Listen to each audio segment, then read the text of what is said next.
हर हर महादेव। कहते हैं केदारनाथ वही पहुंचता है जिसे महादेव खुद बुलाते हैं,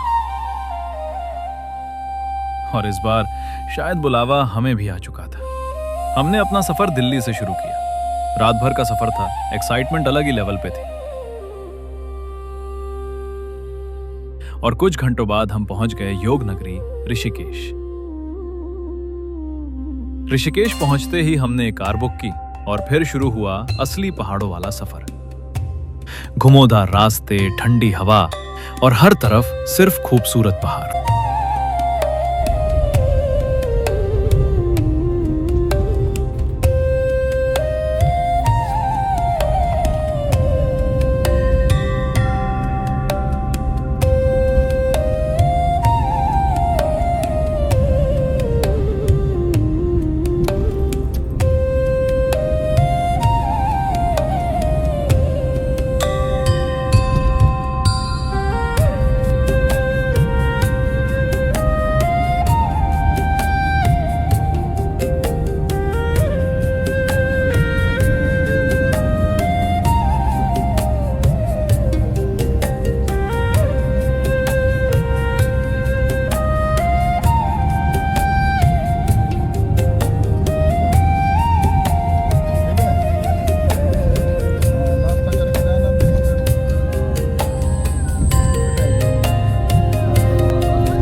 वीडियो बनावा तड़का और राजा बियाह करबका। ऋषिकेश से लगभग 60 से 65 किलोमीटर का सफर तय करने के बाद हम पहुंच गए एक ऐसी जगह जिसे देखकर पहली बार में ही मन शांत हो जाता है। पवित्र देवप्रयाग। ये वही दिव्य स्थल है जहां दो पवित्र नदियां अलकनंदा और भागीरथी नदियों का संगम होता है। आगे चलकर मां गंगा का रूप लेता है। सच में उस जगह का नजारा देखकर ऐसा लग रहा था जैसे प्रकृति ने खुद पेंटिंग बना दी हो। एक तरफ गहरा हरा पानी, दूसरी तरफ हल्का नीला रंग, और दोनों का आपस में मिलना, वो व्यू आंखों से कम दिल से ज्यादा महसूस होता है। कहते हैं इसी जगह महर्षि देव शर्मा ने कठोर तपस्या की थी, इसीलिए इसका नाम पड़ा देवप्रयाग। वहां खड़े होके बस एक ही फीलिंग आ रही थी कि हम सच में देवभूमि उत्तराखंड में आ चुके हैं। हमने वहां कुछ देर रुककर उस नजारे को फील किया, फोटोज और वीडियोस बनाए, लेकिन सच कहूं, कैमरा उस जगह की असली खूबसूरती कभी कैप्चर ही नहीं कर सकता। फिर हमने महादेव का नाम लिया और अपना सफर आगे जारी रखा। हर हर महादेव।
सफर के दौरान हमने धारी देवी टेम्पल के भी दर्शन किए। कहते हैं मां धारी देवी उत्तराखंड की रक्षा करती हैं। मंदिर का माहौल बहुत ही दिव्य था।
पूरा दिन सफर करते करते शाम हो चुकी थी और फाइनली हम पहुंच गए सोनप्रयाग।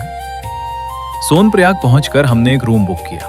थोड़ी देर आराम करने के बाद हम नदी के किनारे गए। वहां की ठंडी हवा, पहाड़ों की आवाज और दोस्तों के साथ मौज मस्ती, वो पल शायद कभी नहीं भूलेंगे।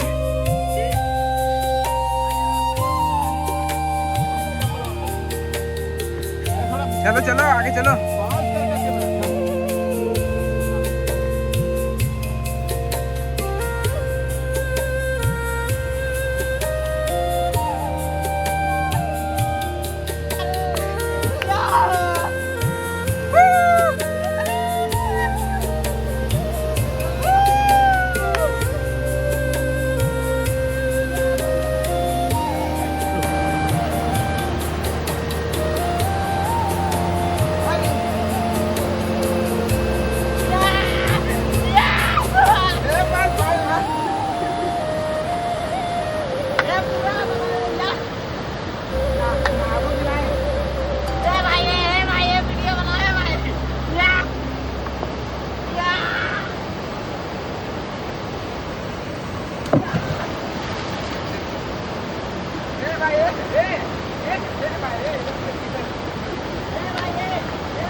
उसके बाद हमने डिनर किया क्योंकि अगले दिन असली परीक्षा शुरू होने वाली थी। सुबह 3 बजे उठकर गौरी कुंड के लिए निकलना था। हम जल्दी सो गए क्योंकि अगर लेट उठते तो गौरी कुंड जाने के लिए बहुत लंबी लाइन लग जाती। सुबह 3 बजे ठंड में उठना आसान नहीं था, लेकिन महादेव के दर्शन की एक्साइटमेंट ने सारी थकान मिटा दी। हमने गाड़ी ली और निकल पड़े गौरी कुंड की तरफ।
हेलो दोस्तों, सबसे पहले तो जय केदार। आप ये टाइम देख सकते हो 1:56।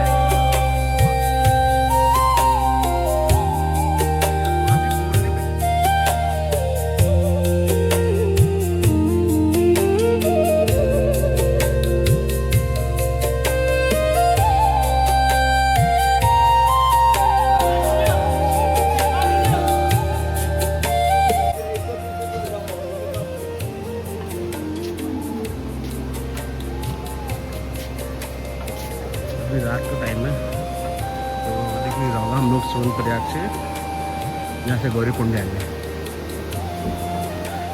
जनरली यहाँ पे बहुत ज़्यादा लंबी लाइन होती है, जितना लेट करोगे आप 3 बजे 4 बजे, इसलिए हम थोड़ा जल्दी निकलेंगे। एक बार गौरी कुंड पहुँच गए तो फिर वहाँ से तो आराम से जाने तो कोई दिक्कत नहीं। पानी की आवाज़ आप सुन पा रहे होंगे।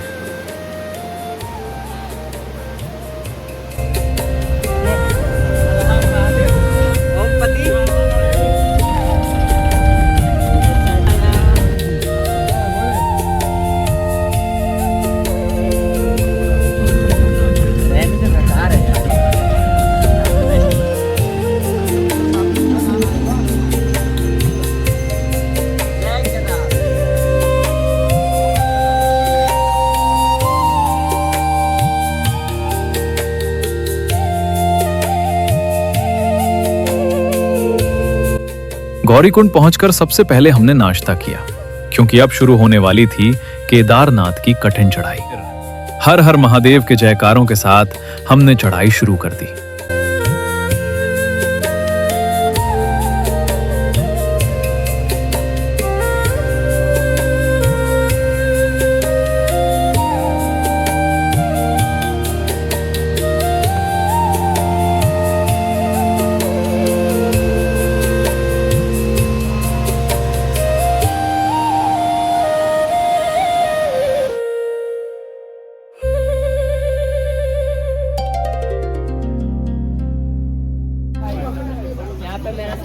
बच्चे को भी लाऊं कि खाली मम्मी को ही?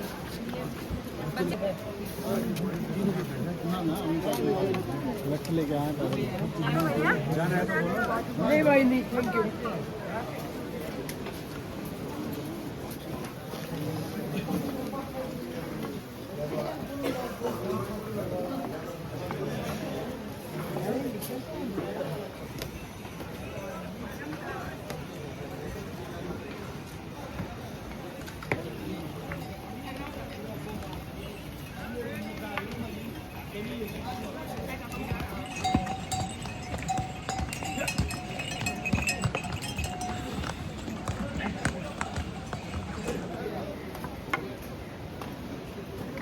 हाइट के भाई साहब, ये हाइट ये जरूरी है। और लाला जी का भी आज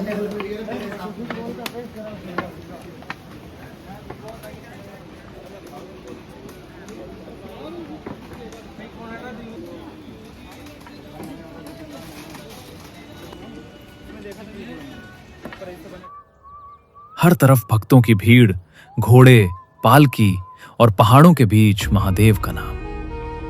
थकान तो बहुत थी, लेकिन दिल में सिर्फ एक ही खुशी थी कि हम महादेव के घर की तरफ बढ़ रहे थे। हर हर महादेव।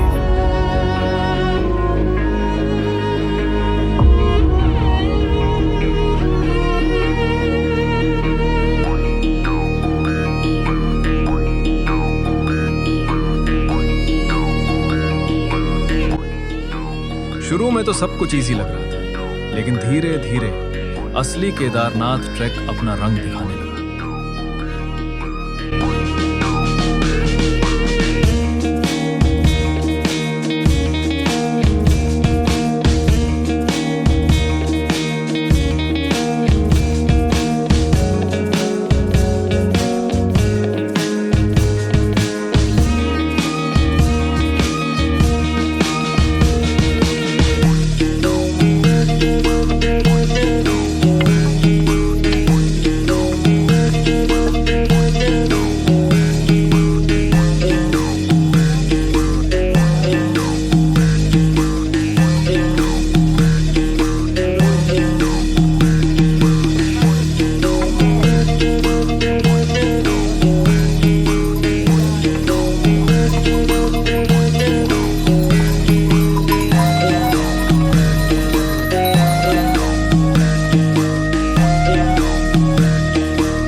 थकान बहुत हो रही थी। हर थोड़ी देर में हमें रुकना पड़ रहा था, कभी सांस लेने के लिए तो कभी बस पहाड़ों को देखने के लिए। सच कहूं, उन बड़े बड़े पहाड़ों को देखकर दिल बहुत खुश हो रहा था।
रास्ते में पहाड़ों का मीठा और ठंडा पानी पिया। वो पानी ऐसा लग रहा था जैसे पूरी थकान ही मिटा दे। दूर दूर तक बर्फ से ढके पहाड़ दिख रहे थे और उन्हें देखकर एक्साइटमेंट और भी बढ़ जाती थी। लेकिन दूसरी तरफ शरीर धीरे धीरे जवाब देने लगा था। अभी तो हमने सिर्फ 5 से 7 किलोमीटर ही चढ़ाई की थी, और इतनी बुरी हालत हो चुकी थी। तब समझ आया केदारनाथ का सफर इतना आसान नहीं होता। आगे का रास्ता और भी टफ था, काफी तेज और सीधी चढ़ाई। लेकिन हार मानने का सवाल ही नहीं था, क्योंकि मंजिल महादेव का दरबार था।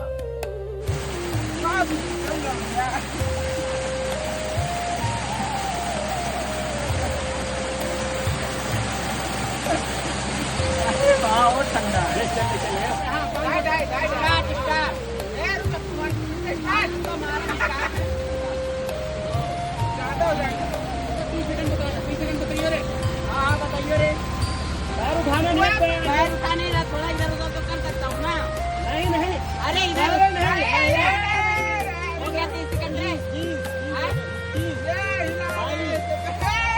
हिला रहा हूँ यहीं से, नहीं जा रहा।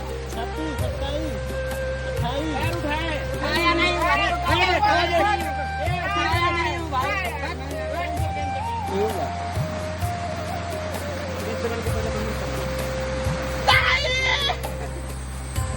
कितना हुआ बताओ तो यार। 8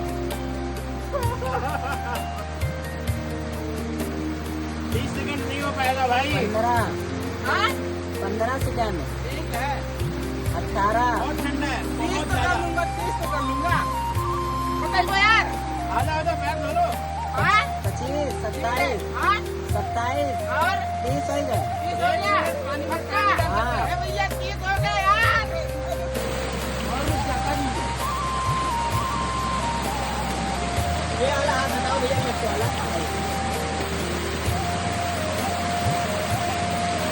10 11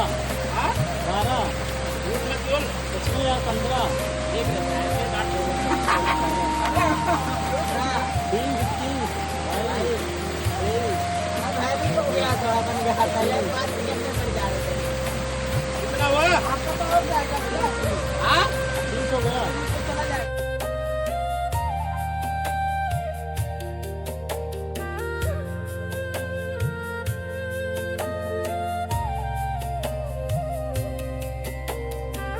बीच बीच में हमने बहुत सारी फोटोज भी क्लिक की। हर जगह इतनी खूबसूरत थी कि कैमरा बार बार निकल ही जाता था।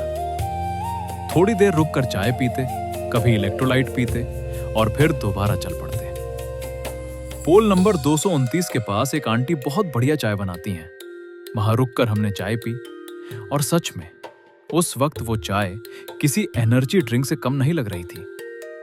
वहां थोड़ा इंस्टाग्राम रील का भी सीन हुआ, थोड़ा पोज दिया, वीडियोस बनाए, क्योंकि इतना यादगार सफर कैमरा में कैप्चर करना भी जरूरी था। थकान के बावजूद दिल में एक्साइटमेंट अभी भी जिंदा थी, क्योंकि अब हम धीरे धीरे रंबाड़ा ब्रिज के करीब पहुंचने वाले थे। हर हर महादेव। जाते टाइम भी अभी बोलेंगे ऊपर देख।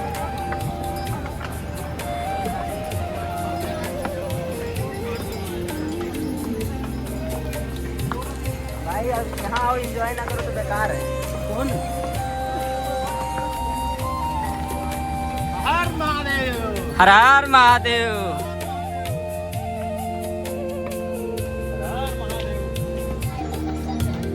तो हेलो दोस्तों, जय श्री केदारनाथ। घर से आए थे तो हमने सोचा था रास्ता बहुत इजी होगा, पर इतना आसान रास्ता है नहीं। हार तो नहीं मानेंगे, बिल्कुल बिल्कुल। और ये देखिए नज़ारा। ऐसे नहीं, ऐसे नहीं।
फाइनली हम रंबादा ब्रिज के पास पहुंच गए। यहाँ आते ही थोड़ी देर के लिए सारी ठाका भूल गए। ब्रिज के पास का व्यू इतना जबरदस्त था कि बस कैमरा निकल गए। फिर क्या, वहीं एक छोटा सा फोटो सेशन हुआ। Photos, videos, slow motion shots और पहाड़ों के बीच वो मोमेंट ऑनेस्टली किसी ड्रीम से काम नहीं लग रहा था।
पैर मोटा मोटा रखो।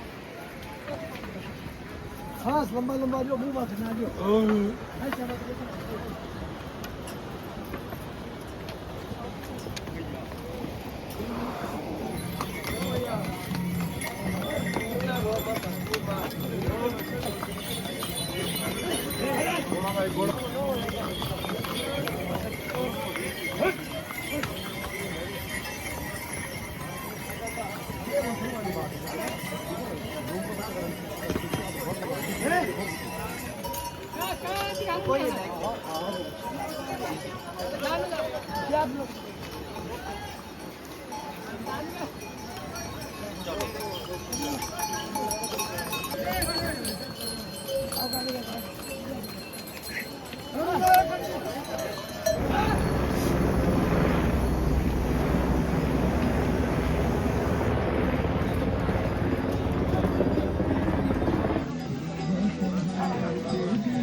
सबसे बड़ी प्रॉब्लम अब हमारा बैकपैक बन चुका था। शुरू में जो बैग नॉर्मल लग रहा था, अब वहीं कंधों पर पत्थर जैसा महसूस हो रहा था।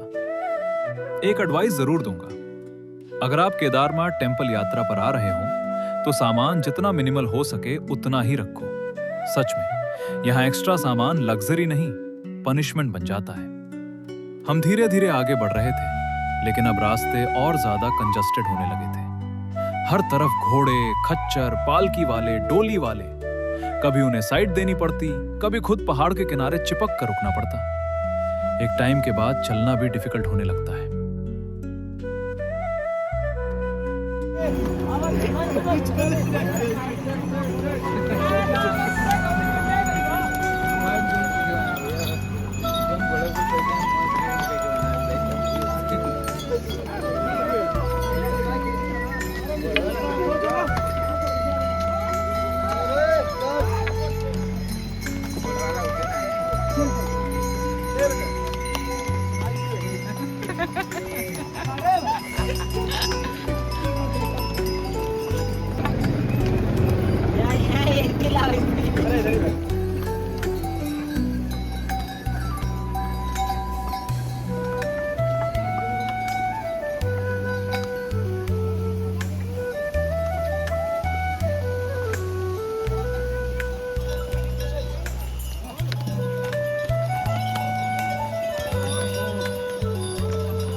फेंकना यार ने। बस हो गया।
रास्ते में एक चीज देखकर बहुत बुरा लगा। कई घोड़े डस्टबिन में से प्लास्टिक निकालकर खा रहे थे। सच में दिल दुखाए देखकर। इतना पैसा कमाने वाले इन बेचैरे जानवरों को ढंग का खाना तक नहीं मिल पा रहा था। केदारनाथ का सफर सिर्फ इंसानों की नहीं, इन जानवरों की मेहनत भी उतनी ही बड़ी है।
सफर अभी भी जारी था, लेकिन हमारी स्पीड पहले से बहुत स्लो हो चुकी थी। पैर धीरे चल रहे थे, सांस जल्दी फूल रही थी। बीच बीच में हम थोड़े शॉर्टकट्स भी ले रहे थे।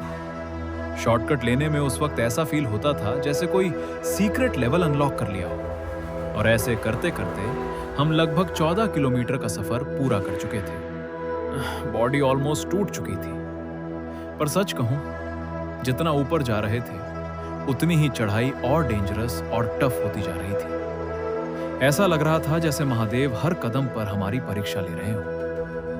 हर हर महादेव।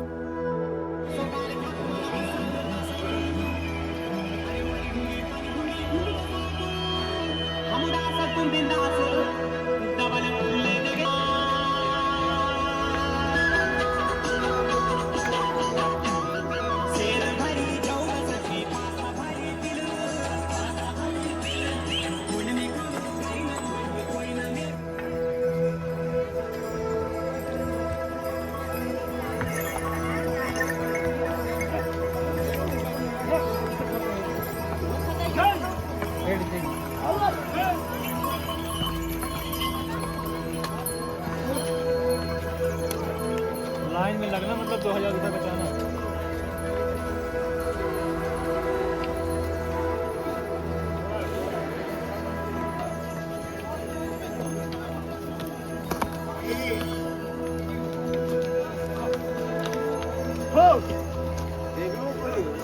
नहीं, ये साली कर सकती है।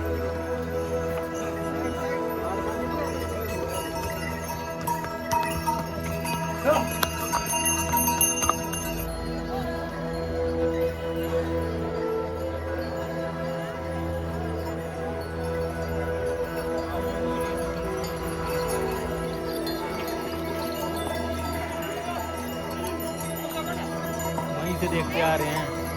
वो सब वहाँ है, वहाँ है, यहाँ है।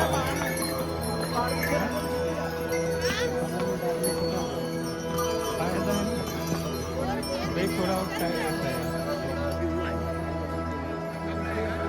भाई नॉर्मली उसकी बात करेंगे।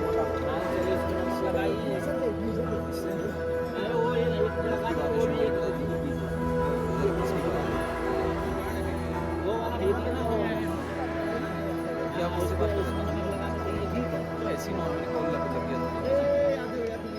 ये इसका ये अब ये अलग बताने वाली बात नहीं है। हम क्या जवाब दूँ Come on, व्हाट सीट कभी नहीं करा।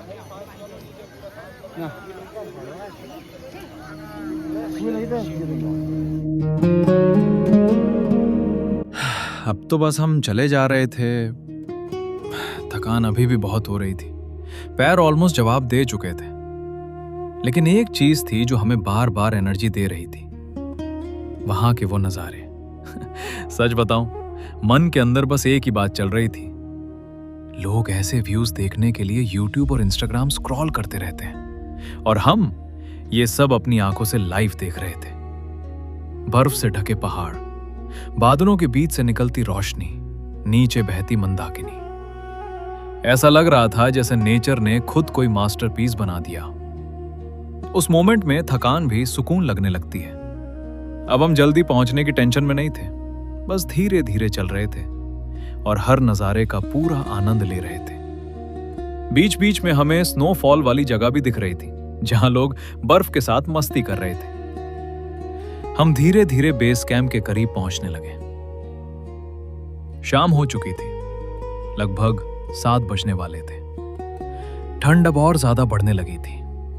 तभी हमें एक आखिरी शॉर्टकट दिखा और हम सीधा उसकी तरफ बढ़ गए। वो शॉर्टकट हमें सीधा बेस कैंप तक ले गया। उस मोमेंट जो रिलीफ फील हुआ ना, वो वर्ड्स में एक्सप्लेन करना मुश्किल है।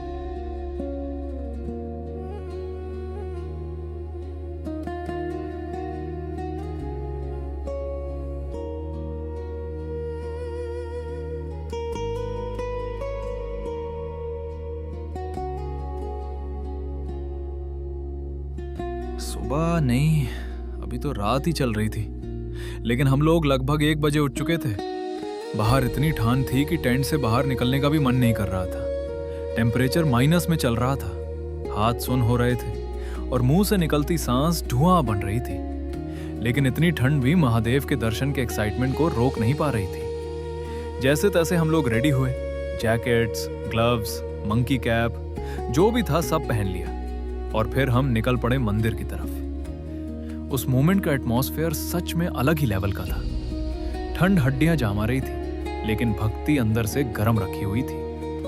मंदिर पहुंचकर सबसे पहले हमें टोकन वाली लाइन में लगना था, उसके बाद असली दर्शन वाली लाइन। और जैसे ही हम वहां पहुंचे, हम समझ गए कि आज का वेट आसान नहीं होने वाला। भीड़ इतनी ज्यादा थी कि लाइन खत्म होने का नाम ही नहीं ले रही थी। जहां तक नजर जा रही थी, बस लोग ही लोग। हर कोई बस एक ही चीज के लिए खड़ा था, महादेव के एक दर्शन।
कहाँ रह गए यार?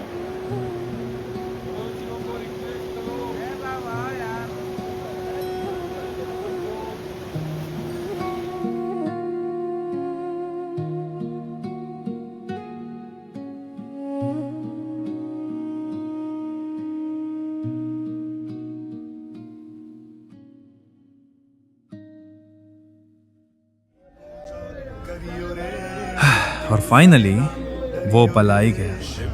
हमारा टर्न आया और हम महादेव के सामने खड़े थे। सच बताऊं, उस वक्त क्या फील हो रहा था वो शब्दों में बताना ऑलमोस्ट इम्पॉसिबल है। हमने शांति से महादेव के दर्शन किए और फिर धीरे धीरे मंदिर के बाहर आ गए। लेकिन बाहर आने के बाद भी मन भर ही नहीं रहा था। हम बस मंदिर के चारों तरफ घूमते रहे, उसे बार बार देखते रहे। सच में चारों तरफ इतने बड़े बड़े पहाड़ और उन सब के बीच में खड़ा केदारनाथ टेम्पल। यह नज़ारा किसी मूवी या वॉलपेपर जैसा नहीं, उससे 1000 गुना ज़्यादा खूबसूरत था। ऐसा लग रहा था जैसे हम किसी और ही दुनिया में आ गए हों।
अभी आते हैं तो पर 12 बजे तक कोई लेगा दूसरा लेगा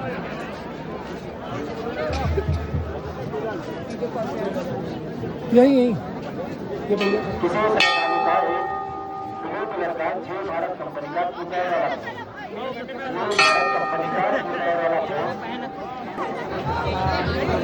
भैया हट जाओ वहाँ से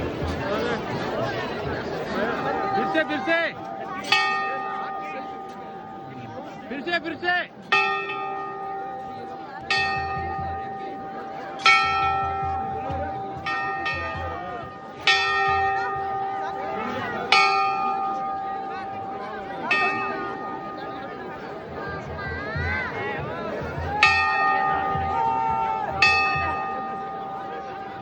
हाथ जोड़ लो दोनों ऊपर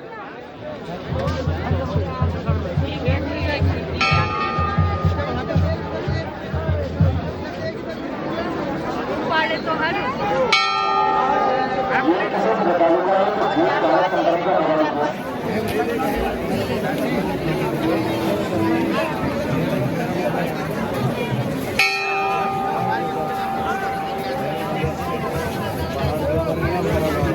मंदिर ऊपर में है, ऊपर में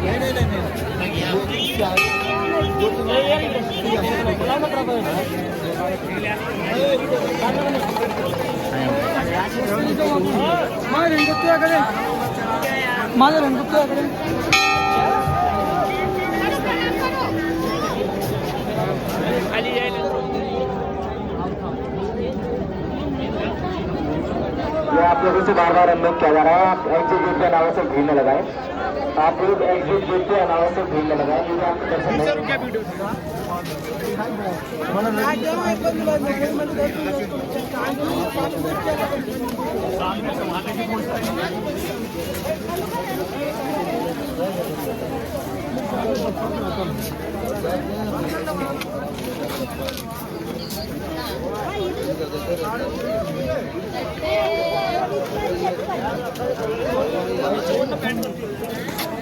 आगे लोगों का